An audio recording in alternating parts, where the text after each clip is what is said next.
Hey everyone, welcome back to our show. Today we have another guest episode, which are often our favorites. We just have a really great time talking, and we have two new colleagues to speak with today and to introduce to you our audience.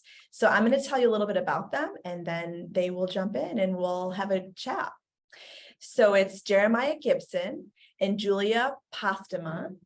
They're the co-hosts of the podcast Sexvangelicals, the sex education the church didn't want you to have. They are both licensed psychotherapists in Massachusetts and certified sex therapists. They're currently living in Utrecht, the Netherlands, for the next 18 months to do 3 of their favorite things: travel, hike, and eat amazing foods.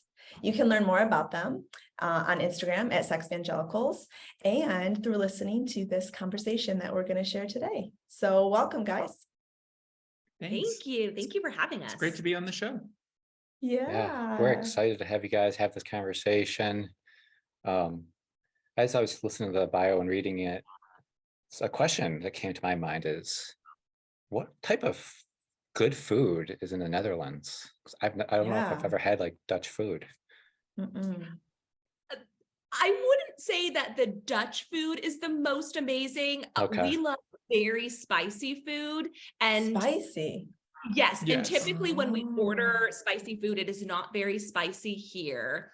The Julia has been known to steal salt and pepper packets from places that we go, leave them in her purse, and take them out and dump them on. What?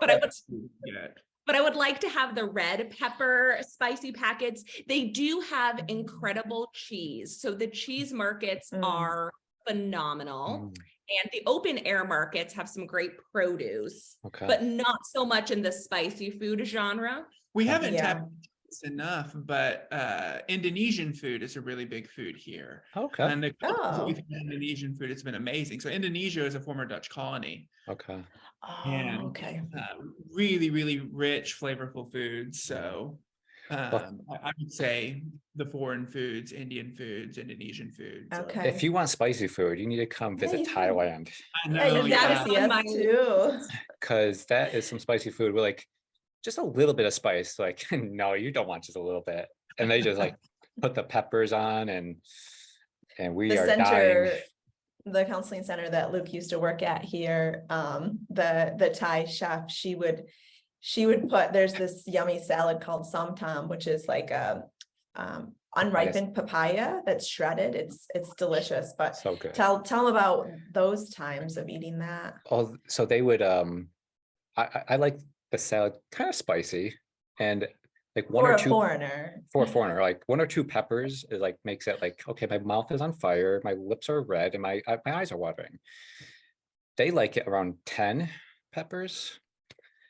So yeah, they wouldn't put that much in when I was eating with them, so thankfully, but they would get a kick out of my eyes watering, my face being all red, and to just like, the next day. Yeah, she's like Luke's face is all red. Is it spicy, Luke? Farang. Just pick on me. It was fun, and it was always good times. You still go over there for lunch some days, just so you can get more of their razzing you and delicious Thai food. Absolutely. We're actually right next door to the place I used to work, so I just it works like out walk well. over and see my old colleagues. But yeah, Thai food is spicy. Still haven't. I still suck, but you guys you're winning in that department by a long shot. Well, let's talk today about sexuality and just this rich conversation that I know will be meaningful, regardless of your background, regardless of if you were directly influenced from high control religion or indirectly through culture. This will just be a really meaningful conversation. So the first thing we wanted to explore is some of the psychology behind how high control religion environments work to impact human sexuality, how you have seen that in practice. Yeah. We just closed a series called The 7 Deadly Sexual Sins According to the Church. And you can listen to that on our podcast, Sexvangelicals. And the key premise is high control religions. And from our perspective, we're working with evangelicals, Pentecostals specifically, although there's plenty of other high control religions throughout the world that Sure. use a similar method. And the key common word is don't. So the sins that we talk about are: don't have sex before you get married, don't be gay, don't have wants, don't communicate your needs, don't talk about sex. And so these systems, be they churches, be they media companies, now be they Fox News, all have that negative kind of focused, fear-based, quite frankly, message at the center of their communication, the word don't. Yeah. And that leads to a whole series of metaphors, of products. I'm thinking of like purity rings, the true love waits stuff that developed out of the evangelical culture in the 90s, that reinforce this idea. And that's before we get to the moral stuff, the moralizing. Sure. And from a very personal perspective, based on my own life, since I can only speak for myself, but also based on my professional experience, those high control systems lead to individual and then relational shame and anxiety. This actually isn't something that I've shared on a podcast before, either my own or anyone else's, but I remember I got divorced because I married very, very young due to those high control structures. Yes. And on my first anniversary, I remember crying in my bed for hours and hours and hours because the shame and anxiety that had developed my entire life and then really manifested in my marriage was devastating. And at that point, I didn't have therapy or language to know what was going on. Yeah. So I was also confused about the distress. In my marriage as well, our initial sexual experiences prior to marriage, many of them involve panic attacks at the end. Oh my gosh. From my partner, and like you, Julia, not having the language to know how to navigate that. And then that informed the way that sexuality worked and the avoidance around sexuality once we moved into the marital relationship. So wow, That's such thank a you so common much. story. Yeah, it's so vulnerable and thank you for sharing. painful. Yeah, we really honor your stories and like what it's taken, when you become an expert at something, and not that you guys are claiming to be experts, but it's usually from a path that's been well worn and has included so much pain and sacrifice along the way to know what you know, like to live what you've lived. We work a lot with people recovering from trauma-induced stress disorders and chronic illnesses. And my journey has been, 15 years of active chronic illness, and then my whole childhood of more mild chronic illness. And to know what I know now and like look back in hindsight, it's such a journey. So just to say, like, we honor where all that you've had to walk through and get to be the voice that you can be for others and the safe space that you can be for others. It's invaluable, such a gift. Thank you.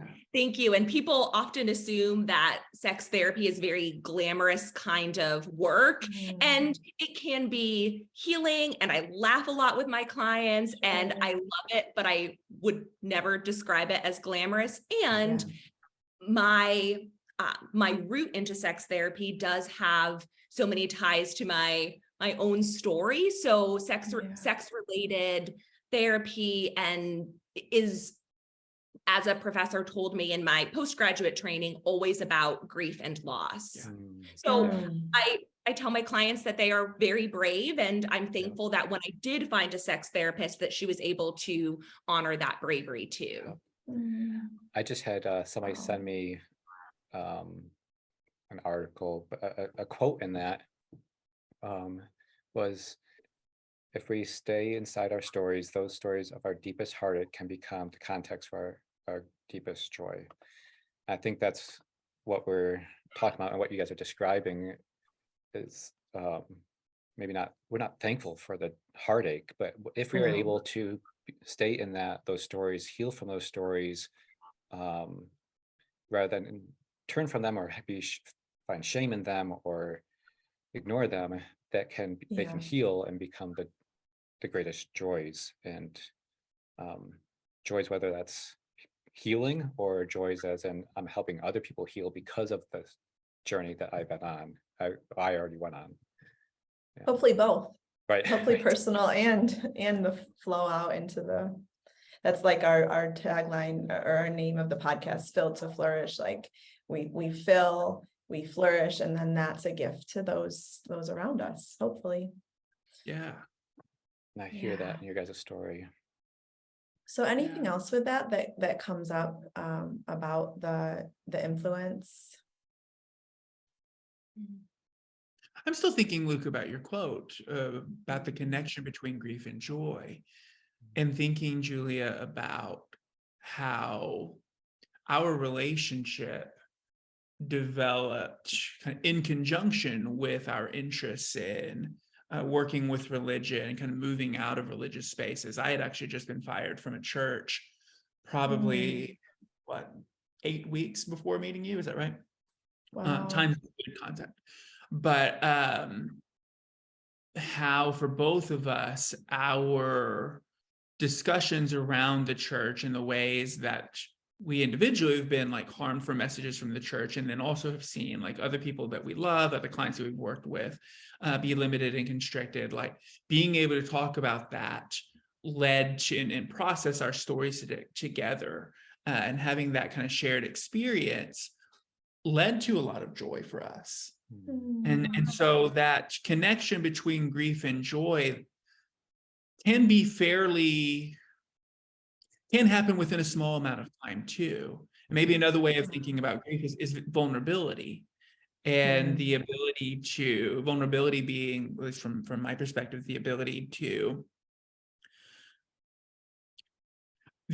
step into the courage required to talk about hard things. How commonly staying in that space can lead to a joy-filled experience. So Absolutely. just moving on that, and the different times. I mean, we've actually just are kind of in the middle of that. Monday was a big grief day for us. Tuesday and Wednesday were big spaces of joy for us.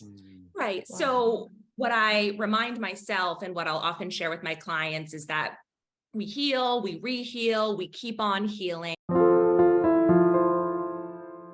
To link back to the question around the psychology of high control systems, one other note that I'll add that might be a good transition point to where we go next is that you can't typically leave easily. Yeah. So the psychology focuses on us versus them. When I grew up, the language I had was non-Christian, non-believer, versus we are a Christian community and we have secular communities and Buddhist communities and Jewish communities and all kinds of communities, defined or not defined, around religion. So when I departed from a formal institutionalized religion, which was a journey and an evolution, it certainly wasn't an overnight situation, that came with quite a bit of loss. For a period of time, I didn't have contact with my family. That was the first Christmas I remember spending with other folks. So fundamentalist or perhaps even abusive religious communities treat those who leave poorly. And sometimes that is an excommunication. perhaps from a Mormon community or other communities, or that might mean an inability to have a conversation or a relationship for a period of time. That psychology of insider and outsider protects, not in a good way, people from understanding a broader, more comprehensive view of the world. And then for many people makes it impossible to leave. I had many protective factors that allowed me to leave and ultimately thrive and flourish. That isn't always the case for folks. So you're making a really hard decision to depart from a high control religious structures. Now, some people are able to find new religious communities that have a far more expansive way of engaging spirituality and religion. That isn't the case for some people. Yeah. Right. And so I'm kind of hearing both of you say there, when you're talking, is the importance of safety, whether you are processing your own story, helping somebody else process, whether you're in a religious community or leaving a religious community. Like, we talk a lot about trauma, and within grief, it's the same thing. We need safety to look at the story. We need a place to be able to look honestly at what's harmed us. Yeah. What is the beliefs that have harmed us? What is the teachings that have harmed us? And then have that freedom to look at other options. As you guys are both talking, I have like a bunch of thoughts. I'm trying to bring them together. But there's, as you were talking about the psychology of religion, because you also talked about fear earlier. Fear is the opposite of safety. Fear does not create safety. So if a community is built around fear, there's not going to be that safety and that ability to ask the questions, to be curious, because that's then threatening the foundation of what that is. Yeah. And I'm also thinking, Luke, as you're saying that, I'm also thinking about how we think about sexual health. So we just had Doug Harvey on our interview, and he said on our podcast, and he says that sexual health is the intersection between safety and pleasure. And talking about pleasure from the perspective, not just of what feels good, but also of the things that we do to seek out pleasure, the risks that we take that go along with that. Yes. And one of the things that, another part of the psychology of religion, and I think that this kind of goes back to the fear thing, is that if the world is a scary place, if the world is a dangerous place, if the world is out to get you, that diminishes the likelihood of a person to take risks, of a person to explore, of a person, if that's exploring other options, other ways of seeing things. In our particular experience, sexual experiences that kind of fall out of the don'ts of the quote deadly sexual sins. So there's not, so a lot of folks that we work with are stuck. Are stuck in that process of figuring out, how do I find that balance of safety? That language is familiar to a lot of folks that we work with, but the language of taking risks, the language of exploration, the language of curiosity is often unfamiliar. Absolutely. And many folks that we work with don't have a good practice for that. Yeah. So that's part of our work as well. That's really, I like that risk aspect, because again, when there's fear, like even from the work that we do of nervous system regulation, when you're afraid, you're not in that safe and social nervous system state. So you're not adventuring, you're not risking, you're not having hope, you're trying to survive. And if the survival is not being othered or staying in the community, then we're not going to risk exploring, asking questions.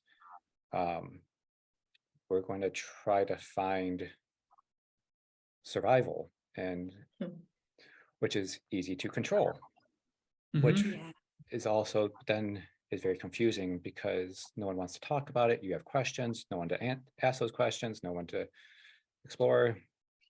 Well, and that's you can get by on that. You can get by with that as an individual. But when you talk about moving into a relationship and how to have a relationship with two or more evolving people, that perspective loop that you're talking about then begins to interfere significantly with lives, with health, with happiness, joy. Yeah. Right. I don't know, as I've discovered your work, that in your interviews, that is often something you're talking about, what happens when our dysregulation exists individually. And I know that the two of you in your work then transition that into the family and the couple system, because as we're all identifying, that has some very devastating or at the very least difficult consequences. Right. Absolutely. Absolutely.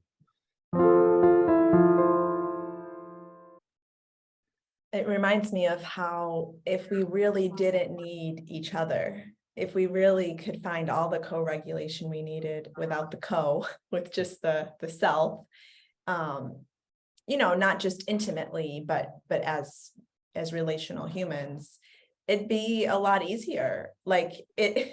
That's when it becomes so complex, is when you take two people with their own baggage, with their own story, their own conditioning, their own dysregulation, and merge them.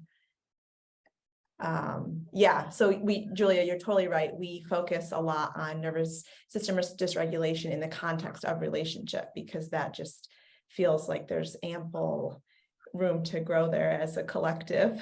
Yeah. Right. Yeah. And then as couples therapists, one of the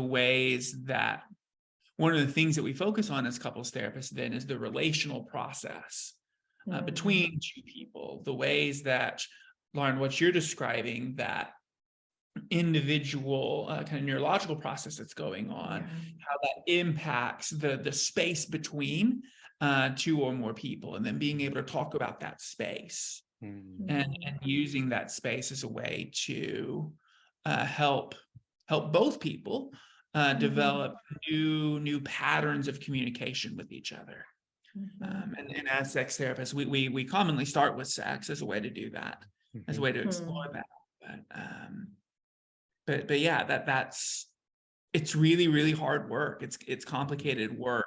It's also really enriching. Right. And thinking about the number of couples that I've worked with in my career that have been able to find success moving into spaces of risk-taking, exploration, and really mutually cheering each other on in that process. Wow, beautiful.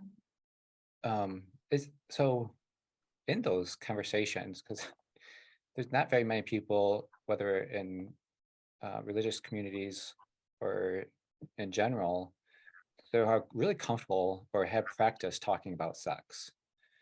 So talking about sex isn't necessarily a cure of safety. So my assumption would be, like, safety is a really important part of your guys' job of creating safety within session, so that people can take those risks, ask those questions, share needs, and learn how to give those cues of safety to each other, but also feel that safety with their partner.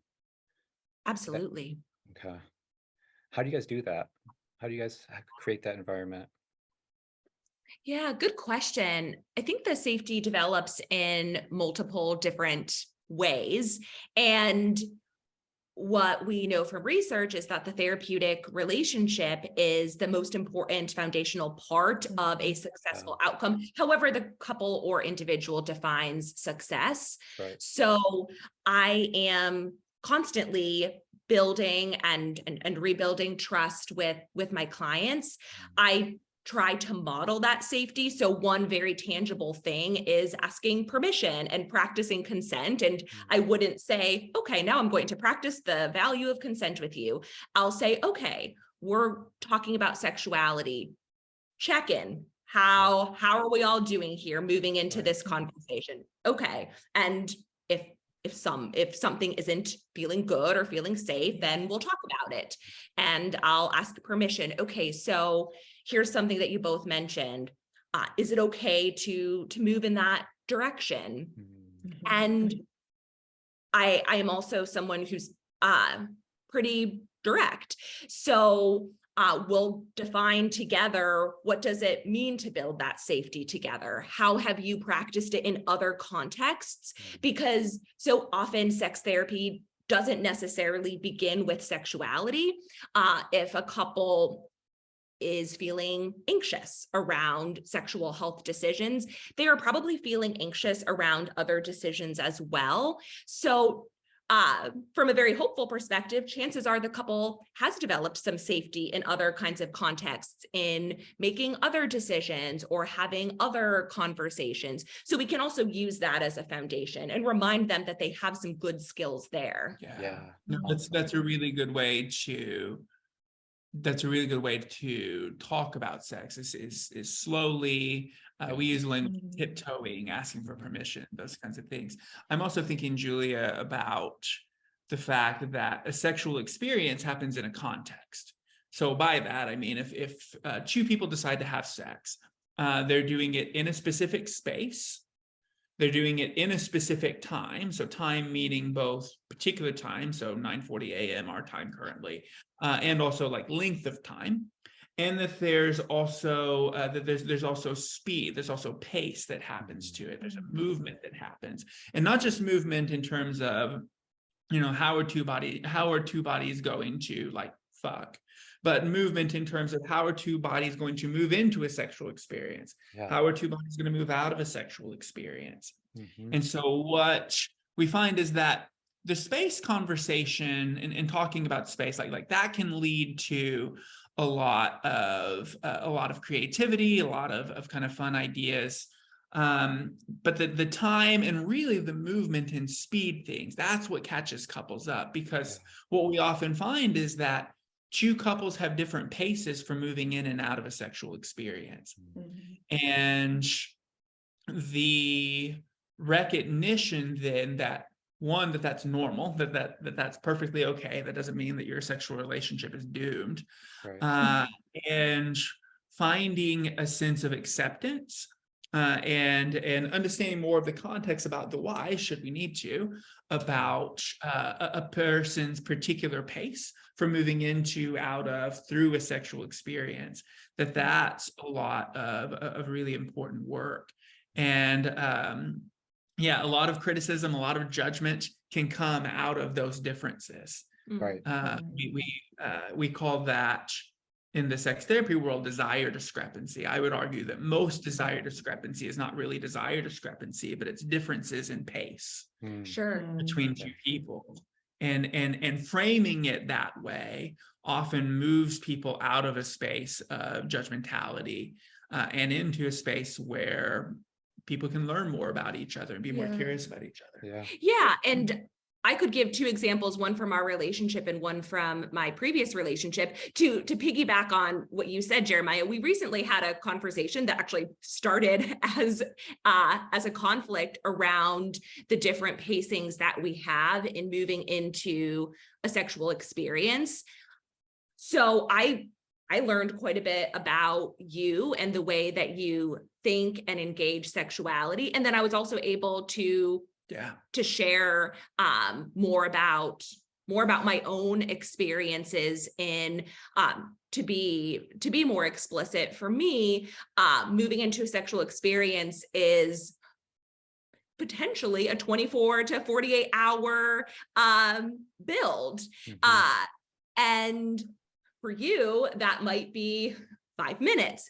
And so I was able to talk about, here's how I'm thinking about sexuality before we have sex. Here are the contextual factors that are helpful to me.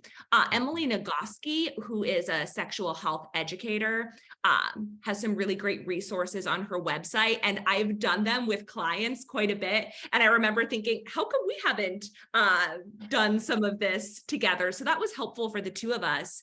And then in terms of safety, something else that I hadn't shared on the podcast that's coming up is, even though I am divorced. My ex-partner and I did find a great sex therapist in Boston, and we did some really good work. And the work that she did with us is called Sensate Focus. And we have a colleague who does some training in that area. But the gist of Sensate Focus is that you initially take intercourse off the table and you practice different kinds of touch exercises in between therapy sessions. And the first touch exercise is different for each couple, but it might literally be touching hands for a set period of time. And then when you go back to see your couples therapist, you talk about what was it like to give touch? What was it like to receive touch? So that's one other way that we might tiptoe. We tiptoe into the conversations because they're loaded. Even between the two of us who are two sex therapists, I can feel very anxious. I can feel very vulnerable and raw in talking about my own sexuality. And then we also tiptoe into the sexual experiences, and we can build some eroticism that way. But before we even get to eroticism, we're building touch that's safe, because so often people haven't had safe touch. And sometimes that could be a sexual violation, or sometimes that could be the more insidious, less obvious way of, oh, I never learned about pleasure. I never learned that I was allowed to experience pleasure. So hugs or holding hands might have even come with a high degree of anxiety for folks. Yeah, that's it was, thank you so much. That was a lot and full of good information. And I hear just the conversations in your guys' sessions is a way of teaching even the couples how to pace, just by conversations of examples of you asking for permission to go to have a conversation, to ask a question, and practicing talking about it, and just helping them attune to each other. And those conversations can so greatly, so easily translate to whether it's sex or other sexual conversations. So I just love that tangible practices of the sessions, and then how you guys explained how also to have these conversations in a more deeply, more intimate way, but both of them have to be paced. Well, and as you were talking about the theme before Sensate Focus, as you were talking about our experience from a few days ago, one of the things I think that's really important is to also, as we're talking about the differences, also be on the lookout for what are some of the commonalities, what are some of the intersecting points. So what you were talking about earlier, regarding like, it takes me 24 hours to 48 hours, it takes me 5 minutes, that's sort of true. It typically, what we talked about was a sense of mental load. And there's this term mental load that's coming out that's commonly addressed to women in terms of like the administrative things, if that's childcare, if that's housework, if that's things like that often accompany a person in their sexual experience. And one of the things, Julia, that I said is, wait a second, I have my own version of mental load too. It's different because my relationship with space is different. But in order for me to move into a sexual experience, like I also, like there are things within my own mental load that need to be addressed. And then we get to have a conversation about like commonality, at least a common language of mental load. Sure, your mental load looks different because you see the world. We joke that like my attention span is probably within like a 5-foot radius of me. Whereas Julia, your attention span is probably within like a 500-foot radius of you. I was going to say 5 miles. But that moves us into a space of, okay, well, we're working with something really similar. We just have like different ways of going about doing this. Right. To a greater sense of understanding about, how we operate as sexual people.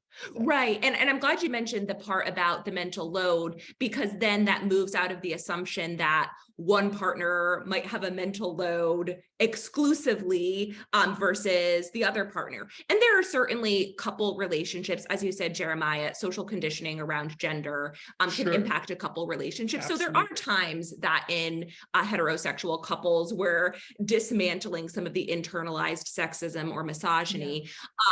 In the case that you're describing, Jeremiah, I didn't perceive that to be true between us. What I perceive to be true is that we manage mental load in our household management, business management, and our private practices in different kinds of ways. Yeah. And I'm glad that you were able to bring the commonality there. And bringing up the commonality bringing up some of the commonalities and holding on to some of the commonalities can bring a sense of relational safety. Right. Yeah. And I think it goes back to that conversation of like othering. That does the exact opposite. We are different, but we're not othered. We have different. I love that language. Oh, that's beautiful. I'll adopt that with your permission. I sometimes use the language of like celebrating differences, that hopefully we can move beyond like the acceptance of differences to the celebration. But I'm just like saying that out loud for myself. Like we're different, but we're not we're not an othered. Right. Wrote it in my notes. Feel free. Powerful. I just expect a little monetization. Citation, absolutely. Yeah. Just kidding. Citation back. I'd love to hear, I feel like the last bit that was just explored really was like very foundational to human engagement, that is just like you need the same attunement, care, normalization, all of these things for this conversation, just like you do for any other area of your life. So of course, like that makes so much sense. So I love that that foundation is there for this conversation.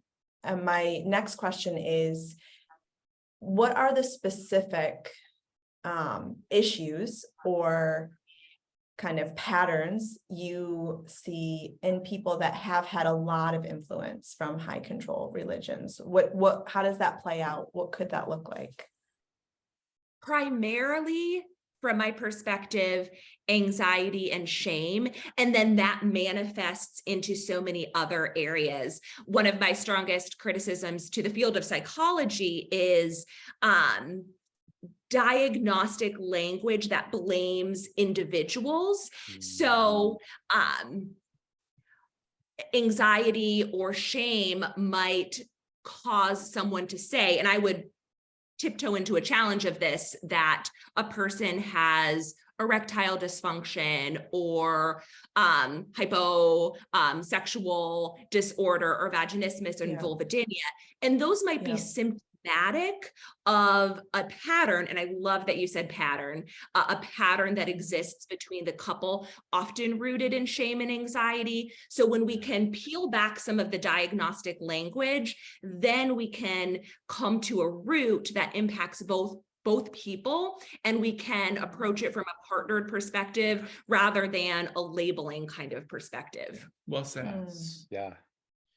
Yeah. We use the language of like compassionate curiosity. So when we're ever looking at like diagnostic or a disorder or a symptom, we say, okay, let's look at that, but what is that really telling us? Okay, you're feeling anxious. That doesn't mean you are anxiety. It means your body is trying to tell you something that's not safe. And so let's look at that. And so just like what you're saying, all these physiological symptoms, they can mean a lot of shame, a lot of judgment, a lot of discouragement, but it's not that you're broken, it's your body trying to tell you something. And so let's partner with our body to learn about it. Is that kind of what you're saying?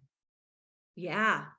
I like the language of compassionate curiosity. Before I found a sex therapist, when I was previously married, I wish that I had language for the shame and the anxiety that I was experiencing. I did have a symptomology of vaginismus and vulvodynia, and I did receive some really excellent care from a physical therapist. And when I had my first session with my ex-husband with this therapist, I remember saying, when she was asking me about my background, I said, well, I grew up in this community, and in retrospect, it was fairly cultish, but I don't think that has impacted my sexuality very much. And I laugh at it. I laugh at it now because my therapist was so wonderful, and I wish I had access to her thoughts and her own feelings in that.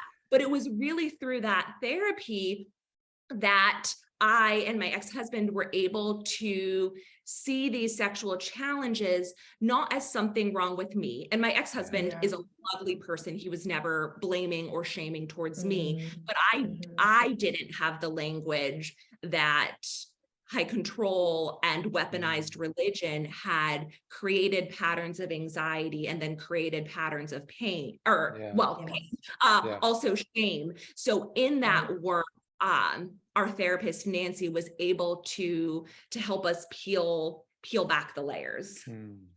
But if an individual doesn't have access to that language, right, that makes that makes relationships. That makes the second part of this, like communicating what's going on in your body, that makes it extremely difficult.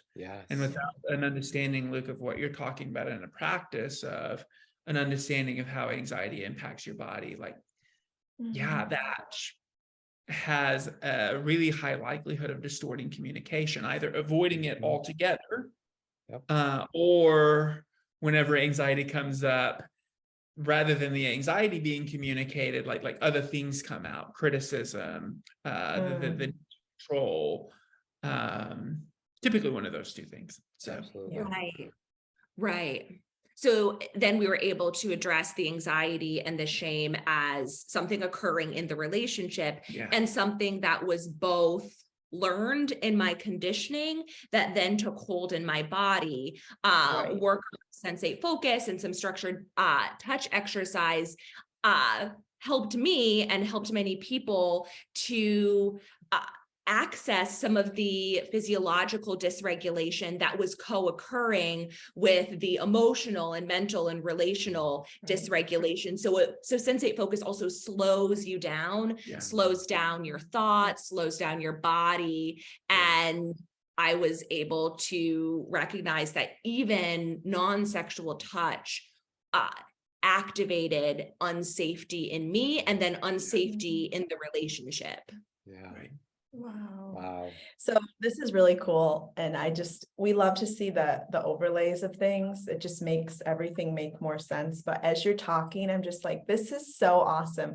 We have these 5 pillars, and we call them like the pillars of healing. And they're just a guide, like a framework for us to help walk people through these important principles. And what you've said in our chat so far is all of them, which is just so cool. So the one I just heard was embodiment, like getting people back into their bodies. And that's our 5th pillar. And the 4th one is slowing down. And slowing down is often how we can get into our bodies and have that deeper sense of being and engagement with our senses that we lose when we live this frantic, disembodied life. Another one is compassion, and we've talked about that and how important this is, not just for yourself, but also for your partner as you're doing this work that you guys do. And acceptance is the first one, which can mean many things for many people. But Jeremiah, you said like accepting, or I can't remember who it was. Someone said accepting the differences in the realities, and like being willing to look at it in just how important it is to see things clearly and not in this defensive or even pathologizing way. And then the 5th one is beauty. And I think we kind of have beauty be everything good and enjoyable and pleasurable and purposeful that brings meaning and depth and richness to being human. So obviously sex and the sexual relationship is that in so many ways. So just a cool little, my brain was like doing the the beautiful mind thing where it pulls it all together. Yes. I think very similar in terms of like a puzzle, and we can examine different puzzle pieces, and then those puzzle pieces are connected to the broader picture. I really like how you pulled those pillars together. Yeah. Well, I was thanks thinking the for letting same me thing, share. Lauren, when they were talking. I'm like, oh, that's Are you slowing down. serious? That's embodiment. So I'm glad you said something. So cool. Beautiful minding it together. Absolutely. We were just one room over and we're like having the couples energy between us. Yes. I was wondering if you Superman were skills. in different, I mean, obviously there's different backgrounds. I was curious how you were doing. She's through Gorgeous, that by the door. way. Thank you Oh, so okay. much. I love our space. really love it. We Yeah. still haven't fully set up our space in our new house, so I'm admiring that. Thank you. Thank We had to you. put a door. I mean, we see people separately too, but it was just like, if we're going to be this close, we need to have a door so that when we're working like separately, we leave each other alone and actually get work done. Yeah. This is a good problem to have. Yeah. This is perhaps like a 2-minute tangent, but also, as I'm thinking, probably relevant. When we got to the Netherlands, we didn't have a home. So we were renting from Airbnbs, and we got to an Airbnb, and of course you can't know exactly what it looks like until you get there. And this was our first week back at work, and we got into the door and we walked in and there were no doors in this house, not even to the bathroom.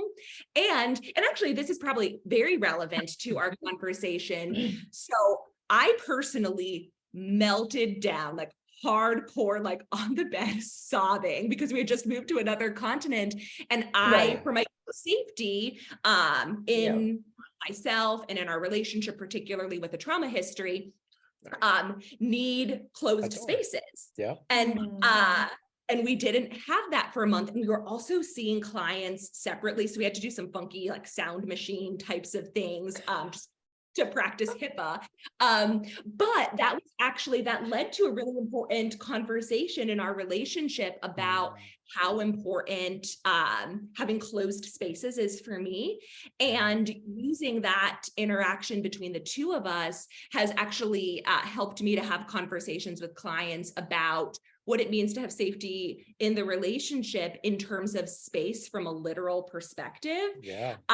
So yes, in seeing your door, I fully personally empathize with the importance of containing our spaces. Well, it's funny because the negotiation of space is something that's been, and I think will continue to be a continual thing for us. So first of all, just in learning more about you, Julia, and learning more about kind of where you're at, and also like making decisions. So this is a long story.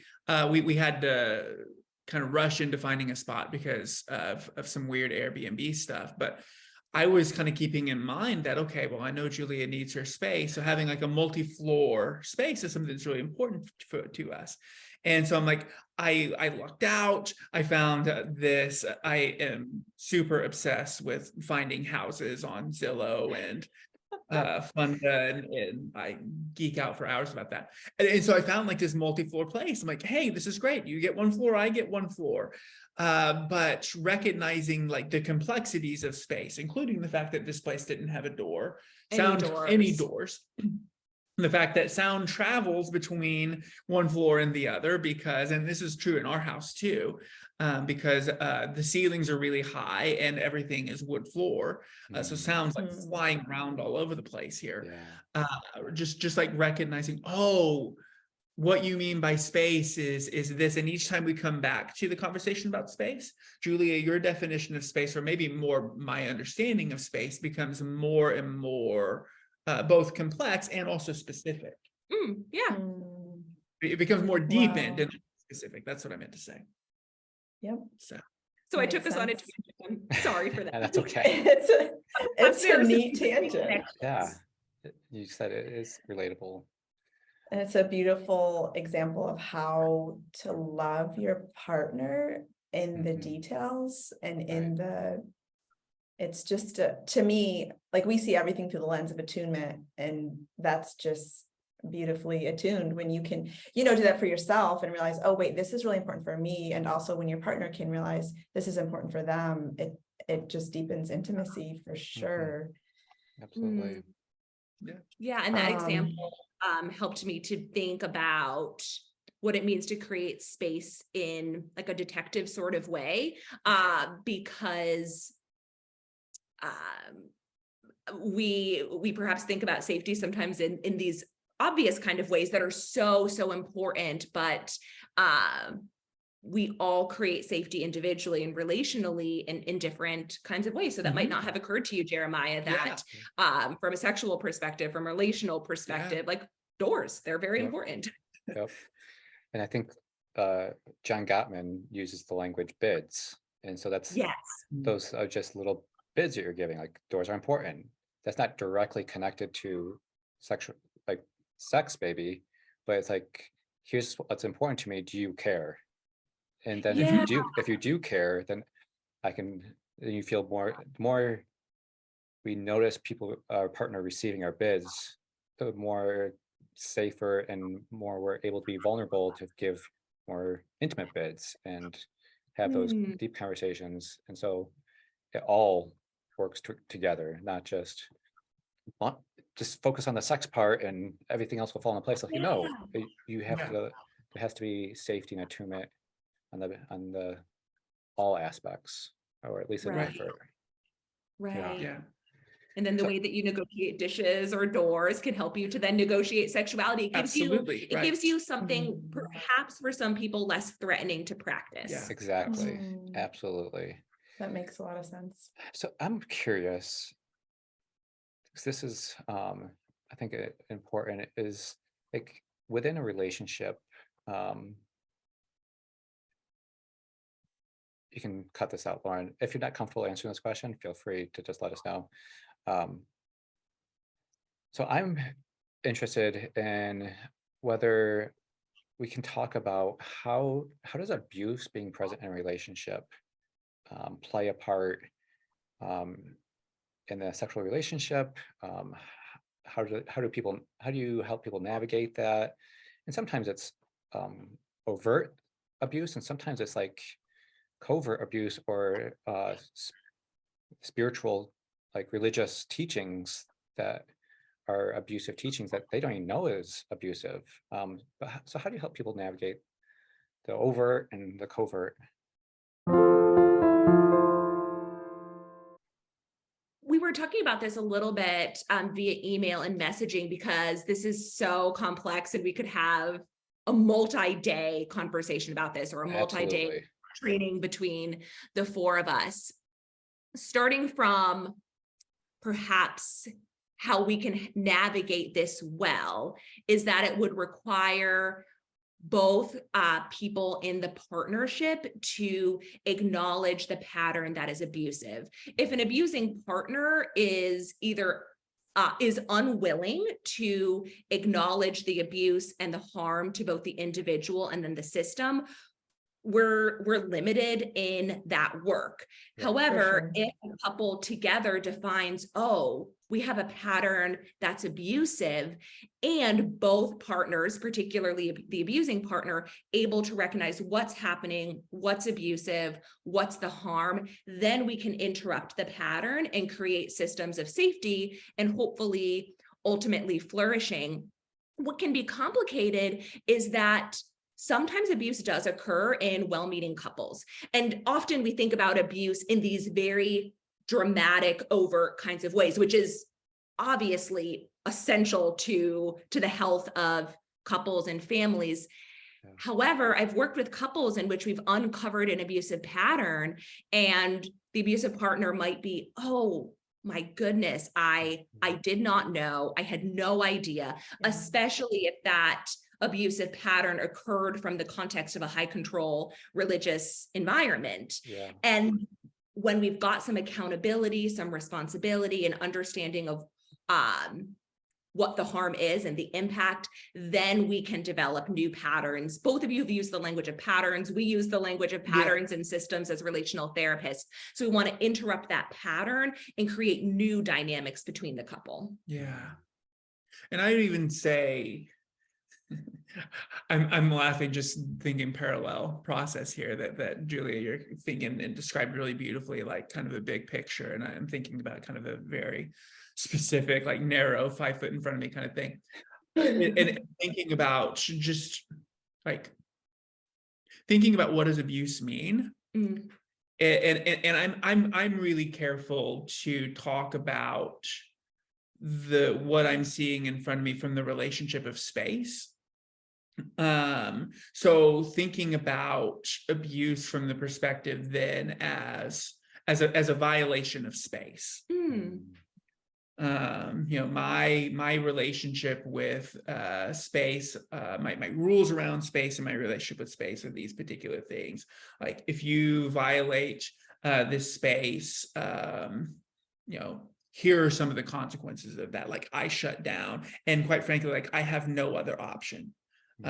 So you're putting me, you're giving me one option. And typically speaking, when you only have one option in a relationship, that typically doesn't lead to success. Right. And one of the challenges then, and Julia, what you're talking about, I think is absolutely correct around the acknowledgement of the violation of space.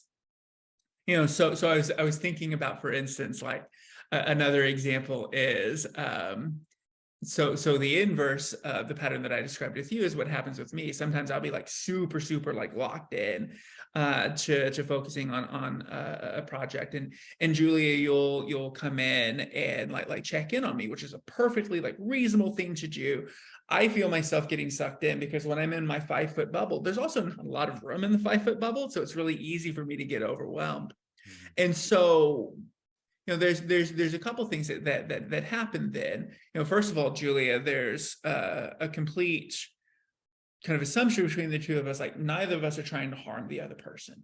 And there are situations, obviously, in abuse where if someone is trying to intentionally harm another person, like that needs to be named, that needs to be talked about, and talked about from the perspective of privilege.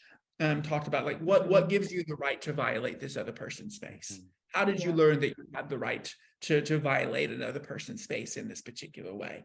And I don't know if you're recording any of the video on this. I'm watching myself saying this and noticing my eyes get huge when I say that. Like I'm pretty direct with people in that particular with that particular question. And if a person's not willing to take both ownership of that process and a self-reflection of that process, like we can't get anywhere. Yes. I guess the professional language would be that's a counterindication to couples therapy. Right. Yes. But there's also a sense of, there's also couples that we work with where there is an acknowledgement, and not like a fake apology that you see on Twitter, but a genuine a sense of prolonged sense of awareness and self-reflection about, oh, right, this is something that I'm doing. When I do this particular thing, this is how this impacts my partner. And recognizing, oh, I need to kind of be like, I need to be more careful. I need to be more thoughtful then. And